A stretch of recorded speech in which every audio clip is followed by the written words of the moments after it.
పరిపూర్ణ స్థితి పొందాలి. తెర మీద మనమే కనపడాలి. తెర వెనక నాయన నుండి అన్ని సాయం చేస్తాడు. మనకు ఎదురయ్యే పోరాటాల్లో అతిపెద్ద పోరాటం విశ్వాస పోరాటం. విశ్వాసాన్ని వేగు చూడటానికి ఎదురయ్యేటువంటి శోధనలు, శరీరము, దుష్టాత్మలు అన్నీ కలిపి మనలో దేవుడు ఉంచిన విశ్వాసాన్ని దెబ్బతీయటానికి కుట్ర పన్నుతారు. దాన్ని కాపాడాలి ఫస్ట్. అది పౌలు చెప్పింది తిమోతి 2, తిమోతి 4:7. మంచి పోరాటం పోరాడి తిని నా పరుగు కడముట్టించి తిని నా విశ్వాసము కాపాడుకుంటుని. ఇక మీదట నా కొరకు నీతి కిరీటం ఉంచబడిందని. దేన్ని బట్టి నీతి కిరీటం? విశ్వాసాన్ని కాపాడుకున్నందుకు. ఎదురైన పోరాటాలన్నీ దేనికి ఎదురైనాయి? విశ్వాసానికి ఎదురైనాయి, రకరకాల రూపాల్లో. కాబట్టి అన్ని దాడుల్ని తట్టుకుని అంతం వరకు విశ్వాసాన్ని కాపాడుకున్నవాడు జయించినవాడు. ఎవరు జయించినవాడు? విశ్వాస పోరాటములో రకరకాల పోరాటాలు. విశ్వాసాన్ని వేగు చూడటానికి వస్తే వాటన్నిటినీ తట్టుకొని విశ్వాసాన్ని హత్తుకొని నిలిచిన వాడే గెలిచినవాడు. దేవునికి మహిమ, దేవునికి మహిమ. ఓకేనా? అలా గెలిచిన వాడిని ఏమన్నాడు? నా దేవుని ఆలయంలో ఒక స్తంభముగా ఉంచుతానన్నాడు. దేవుని పరదైసులోని జీవవృక్ష ఫలములు భుజింపనిత్తునన్నాడు. తెల్లని రాతినిత్తునన్నాడు. సింహాసనం మీద కూర్చుండనిత్తునన్నాడు. అవునా? ఎన్ని సంగతులు చెప్పాడో. ఇవన్నీ ఎవరికండి? పెద్దగా చెప్పాలి.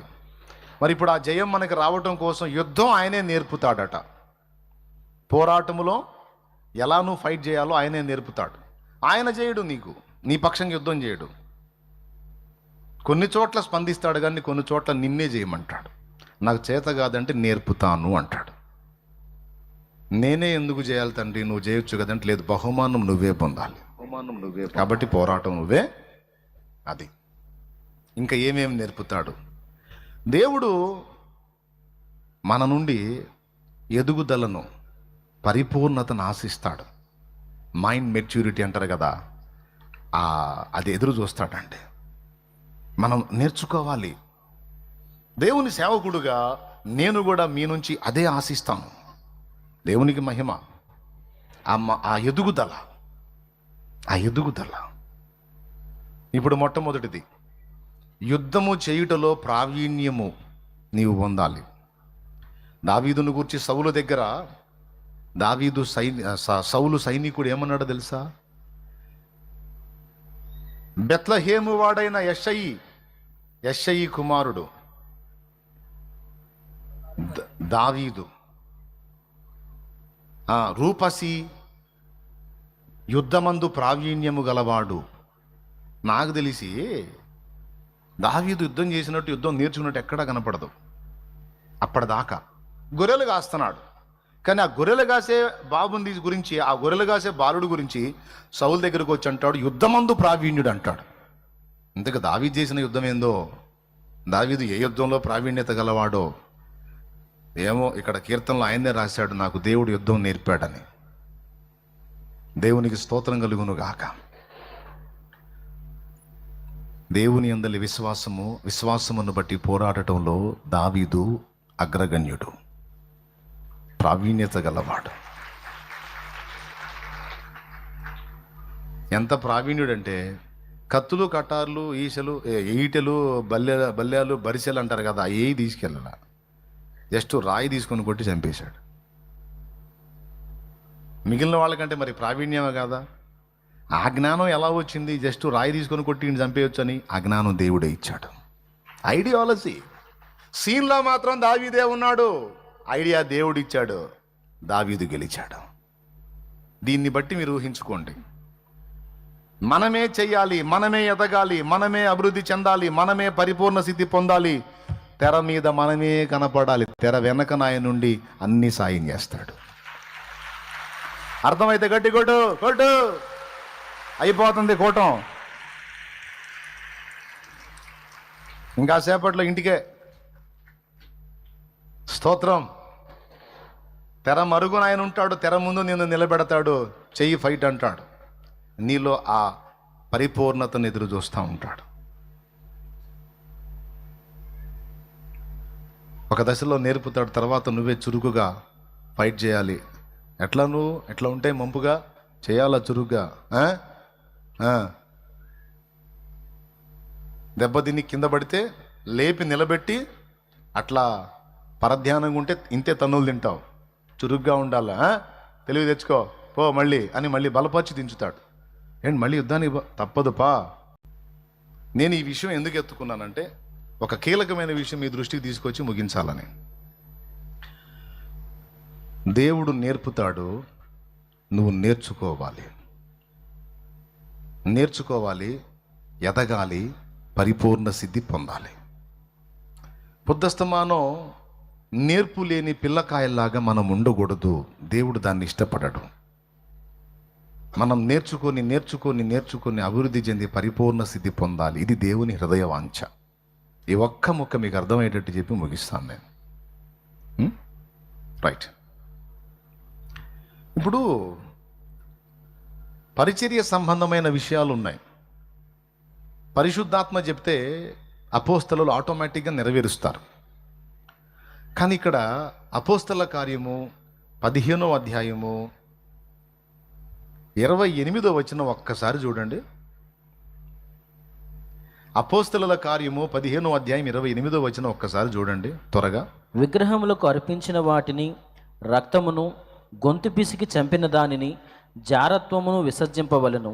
ఈ అవశ్యమైన వాటి కంటే ఎక్కువైన ఏ భారమును మీ మీద మోపకూడదని పరిశుద్ధాత్మకును మాకును తోచెను. ఒక్క మాట, పరిశుద్ధాత్మకును మాకును తోచెను అన్నాడు.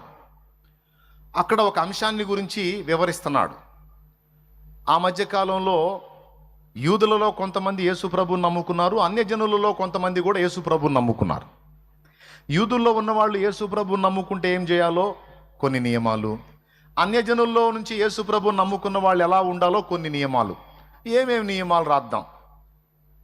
కొంతమంది అన్నారు, యూదులు అన్యజనులు యేసుప్రభుని నమ్ముకుంటే వాళ్ళు కూడా సున్నతి చేయించుకోవాలి, ఈ రూల్ పెడదామన్నారు. విశ్వాసానికి గుర్తుగా సున్నతి, ఇప్పుడు విశ్వాసానికి గుర్తుగా బాప్తిస్మం ప్రభు ఆజ్ఞ. కాబట్టి బాప్తిస్మం పొందినవాడు విశ్వాసంలోకి వచ్చాడు, ఇక వాడికి సున్నతితో అవసరం లేదు, ఇక అది అవసరం లేదు, ఇది అవసరం లేదు. ఎందుకంటే అన్ని జనుల్లోంచి ప్రభు వైపు తిరుగుతున్న వాళ్ళు మనం కష్టపెట్టకూడదు, వాళ్ళకి బరువైన కాడి మోపకూడదు, సులభంగా ఉండాలి. కాబట్టి ఒక 4. ఏమిటా 4 అంటే రక్తమును తినొద్దని చెప్దాం, గొంతు పిసికి చంపిన దాన్ని తినొద్దని చెప్దాం, జారత్వపు పాపం చేయొద్దని చెప్దాం, 4వది విగ్రహములకు అర్పించిన వాటిని తినొద్దని చెప్తాం. ఇవి 4 అవశ్యమైనవి. వీటికంటే ఎక్కువైన ఏ భారము వాళ్ళ మీద మోపొద్దు మనం. ఈ 4 అని సంభాషణ చేసి ఫైనల్ చేసిన కాడ ఏమన్నారంటే, ఈ విషయాన్ని గూర్చి పరిశుద్ధాత్మకును మాకును తోచెను అన్నారు. తోచెను అన్న కాడ ఒక మాట ఉంటుంది, మీరు ఆలోచిస్తే. తోచెను అంటే ఏంటి? ఒక సమస్య వచ్చినప్పుడు ఆ సమస్యకు పరిష్కారం ఎలాగో ఏమీ తోచనప్పుడు నలుగురు కూర్చొని ఆలోచన చేస్తారు. ఎట్లా చేద్దాం దీన్ని, ఎట్లా చేద్దామని. ఏమీ తోచనప్పుడు. అర్థమవుతుందా? నిద్రపోయే వాళ్ళు స్తోత్రం చెప్పండి, మెలుగుతున్న వాళ్ళు చెప్పండి. చాలా చురుగ్గా ఉన్నారు. అవునా? ఏం చేయాలో అర్థం కానప్పుడు నలుగురు కూర్చొని డిస్కషన్ చేస్తారు. నాకు ఆశ్చర్యం కలిగించిన విషయం ఏంటంటే, అపోస్తలులతో పరిశుద్ధాత్ముడు అలా కూర్చున్నాడట. పరిశుద్ధాత్మ, దైవాత్మ అంటే దేవుడే వాళ్ళ మధ్య కూర్చున్నాడు. కూర్చొని దేవుడు ఎట్లా చేద్దాం, అన్ని జనుల్లోంచి ప్రభు వైపు, అంటే అన్ని జనుల్లోంచి యేసయ్య వైపు తిరుగుతున్న వాళ్ళని ఎట్లా చేద్దామని పరిశుద్ధాత్ముడు అడిగాట. మమ్మల్ని అడుగుతావే నాయనా, నువ్వు ఆజ్ఞాపించు, మేము శిరసావహిస్తాం. నువ్వు ఆజ్ఞాపించు, మేము నెరవేరుస్తాం, అవే రాస్తాం అనాలి. పరిశుద్ధాత్మ వాళ్ళు పరిశుద్ధాత్మ అందరూ కూర్చొని ఆలోచన చేశారంట. కాసేపు ఆలోచన చేసినాక యాకోబు లేచి, అన్ని జనులలో నుండి ప్రభు వైపు తిరుగుతున్న వారిని మనం కష్టపెట్టక, విగ్రహ సంబంధమైన అపవిత్రత, గొంతు పీసికి చంపినది, రక్తము, జారత్వము, ఈ 4 విసర్జిస్తే చాలని వాళ్ళకి చెప్తే సరిపోతుందని నేను అనుకుంటున్నాను అన్నాడు. అప్పుడు పరిశుద్ధాత్మ అన్నాడు, శబాష్, ఈ ఆలోచన బాగుంది, నేను కూడా దీంతో ఏకీభవిస్తున్నాను.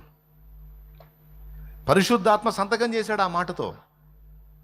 నాకు వచ్చిన డౌట్ ఏంటంటే, పరిశుద్ధాత్మ ఎక్కడా, వాళ్ళెక్కడా? వాళ్ళ ఆలోచనలో పరిశుద్ధాత్మ ఆమోదించటం ఏంది? వాళ్ళ ఆలోచనలకు అసలు ఆయన అవకాశం ఇవ్వటం ఏంటి? ఎంతమందికి అర్థమైంది నేను చెప్పిన మాట? నిజంగా అర్థమైందా? డౌట్ రాలేదా మీకు? దేవుడు ఎక్కడా, పరిశుద్ధాత్మ దేవుడు ఎక్కడా, అపోస్తలులు ఎక్కడా? వీళ్ళు మనుషులు, ఆయన దేవుడు, దైవాత్మ. ఇంకా ఆయన గురించి ఏముంది?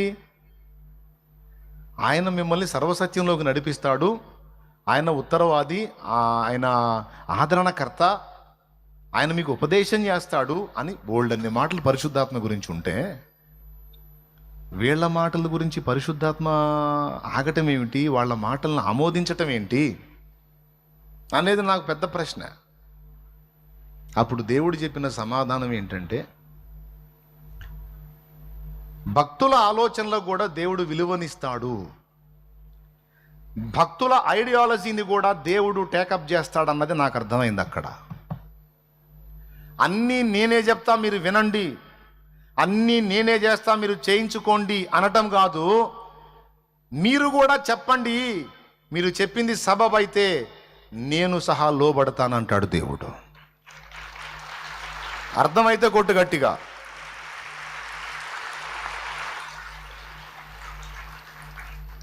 కొట్టావు కదా, ఏం అర్థమైంది? పెట కొట్టావు, ఏం అర్థమైందో చెప్పు ఇప్పుడు.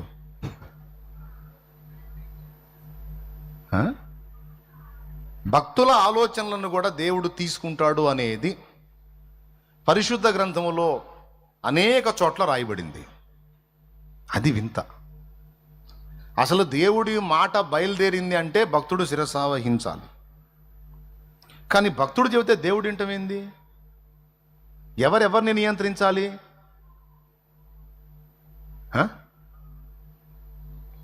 కానీ దేవుడు తన భక్తులకు ఆ విద్య నేర్పుకొని వాళ్ళని కూడా జ్ఞాన సంపన్నులను చేసి వాళ్ళ ఆలోచన కూడా తీసుకుంటాడట. ఇది ఆయన ఉదాత్త గుణం, గొప్పతనం. ఎంత తగ్గింపు గలవాడో చూడు దేవుడు. ఇది ఎలాంటిదంటే, ఏమి చెయ్యనో తండ్రి ఎరిగుండి కూడా కొడుకుల్ని కూర్చోబెట్టి మీటింగ్ పెట్టినట్టు. అర్థమైందా? ఇప్పుడు కొన్ని సంవత్సరాలు నా దగ్గర పెంపకంలో పెరిగారు నా పిల్లలు, ఏమి నేర్చుకున్నారో తెలుసుకోవాలి నేను. కొన్ని సంవత్సరాలు నేను నేర్పాను, ఏమి నేర్చుకున్నారో నా పిల్లలు తెలుసుకోవాలి నేను. రే పెద్దోడా, రే రెండోవాడా, ఏ మూడో నాలుగో రండిరా.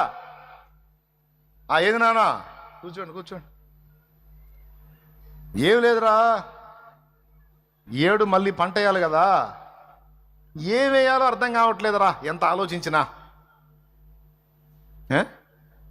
ఏదన్నా ఒక ఆలోచన చెప్పండి రా అని అడుగుతాడు. ఏం వేయాలో తండ్రికి తెలియదా? తండ్రికి తెలియదా?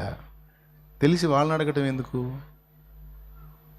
అంటే వాళ్ళు ఎంత నేర్చుకున్నారో, వాళ్ళు ఎంత మానసిక వికాసం పొందారో, ఎంత అభివృద్ధి చెందారో, ఎంత ఎదిగారో నాన్న తెలుసుకోవాలనుకుంటాడు. నాన్న అమ్మ ఇద్దరు ఆశిస్తారు పిల్లల యొక్క జ్ఞాన పరిణతి అభివృద్ధి చెందిందా, అక్కడే ఉందా. ఒకవేళ వాళ్ళు అభివృద్ధి చెంది ఒకప్పుడు అన్న పిల్లలు అమ్మా నాన్న అన్నారు అనుకో, అబ్బో అమ్మాయికి అమ్మ అంట వచ్చింది, నాన్న అంట వచ్చింది, అమ్మ నాన్న నేర్చుకుంది, ఆనందం. 4 మాటలు నేర్చుకుంటే ఆనందం, ఆ 4 మాటలు 8 మాటలు అయితే ఆనందం, ఆ 8 మాటలు 16 మాటలు అయితే ఆనందం. ఆ మాటలు నేర్చుకొని మాట్లాడుతూ రేపు పెద్ద అయిన తర్వాత అన్నీ చక్కగా మాట్లాడుతుంటే కన్న తల్లికి తండ్రికి ఎంతో ఆనందం. నేను నేర్పినవన్నీ అమ్మ ఏమని మురిసిపోయేదో తెలుసా? మాట్లాడే బిడ్డను చూసి, వీడికి అసలు అమ్మ అంటో నాన్న అంటో నేనే కదా నేర్పాను, గడుగ్గా ఎంత బాగా మాట్లాడుతున్నాడు వీడు, ఎన్ని నేర్చుకున్నాడు వీడు. అన్నీ ఆమె కదా అక్షర జ్ఞానం నేర్పేది. ఫస్ట్ ఆది గురువు అమ్మే కదా, అన్నీ నేర్పిద్ది. మళ్ళీ ఆడు చెబితే వింటది, మళ్ళీ ఆమె చెబితే వింటది. ఆ అమ్మాయి నోరు తెరిచి మాట్లాడడం, నోర్మై పనికి మళ్ళీ నీ అక్షర జ్ఞానం నేర్పిందే నాతో మాట్లాడు మొయ్ అంటదా? ఒక దశలో మాటలు నేర్పిద్ది, మరో దశలో మాట్లాడకపోతే తన్నిద్ది. అడుగుతుంటే మాట్లాడు అని తన్నిద్ది. ఏమైనా అర్థమైందని చెప్పింది మీకు? దేవుడు కూడా అంతే. ఒక దశలో నీకు నేర్పుతాడు, నువ్వు ఏ స్థాయిలో నేర్చుకున్నావో పరిశీలించుతాడు. ఒకవేళ నువ్వు మెరిట్గా ఉంటే నీ ఆలోచనలు కూడా దేవుడు తీసుకుంటాడు. ఆఫ్టర్ ఆల్ నువ్వెంత అనడు ఆయన, నీ ఆలోచన తీసుకుంటాడు ఆయన. అది ఆయన గొప్పతనం. నేను, నా దేవుడు, మన ఆత్మలకు తండ్రిగా ఆయన, ఆత్మీయ తండ్రిగా నేను, మా ఇద్దరి ఆశ అదే. మీరు నేర్చుకోవాలి, పరిపూర్ణతలోకి రావాలి. అపోస్తలులు వచ్చారు, ఆ మెట్టుకి వచ్చారు కనుకనే వాళ్ళ ఆలోచనతో పరిశుద్ధాత్మ ఏకీభవించాడు. నాకు తెలిసి పరిశుద్ధాత్మ ఎంత సంతోషపడి ఉంటాడో యాకోబు ఇచ్చిన సలహాకి. యాకోబు భలే ఆలోచన చెప్పావు. ఈ ఒక్కచోటే కాదు, పరిణతి చెందినటువంటి భక్తుల సలహాలను దేవుడు తీసుకున్నాడు అనడానికి బోలెడని నిరూపణలు ఉన్నాయి. నంబర్ 1, అబ్రహాము. పాపులతో పాటు నీతిమంతులను కూడా నాశనము చేస్తావా? అలాగూ చేయటం నీకు దూరమగును గాక అన్నాడు. ఆదికాండం 18వ అధ్యాయంలో. ఇంటికి పోయి చదువుతూ కానీ నేను నాకు చూడండి, ఇప్పుడు నాకు వెళ్ళి చూడండి. ఏమన్నాడు? పాపులతో పాటు నీతిమంతుల్ని కూడా నశింపజేయుదువా? అలాగూ చేయటం నీకు దూరమగును గాక. సర్వలోకమునకు తీర్పు తీర్చువాడు న్యాయము చేయడా అన్నాడు. అబ్రహాం మీద కోపడల దేవుడు. ఏం మాట్లాడుతున్నావు? ఎట్లా కనపడుతున్నా నీ కంటికి నేను అనలా. అంటే ఏమంటావు అబ్రహాం అన్నాడు. ఏమనేది ఏముంది? నువ్వు న్యాయాధిపతివి, న్యాయవంతుడివి, నువ్వు ఎలా చేస్తావు? అలా తగలబెడతానంటూ నాశనం చేస్తాను, ఎట్లా చేస్తావు నువ్వు? ఏమో 50 మంది నీతిమంతులు ఉంటారేమో ఆ ఊర్లో అన్నాడు. 50 మంది ఉంటారా? సరిపో, నువ్వు చెప్పినట్టు నాకు అక్కడ 50 మంది కనపడితే ఆ 50 మంది నిమిత్తం నేను వాటిని నాశనం చేయనంటాడు.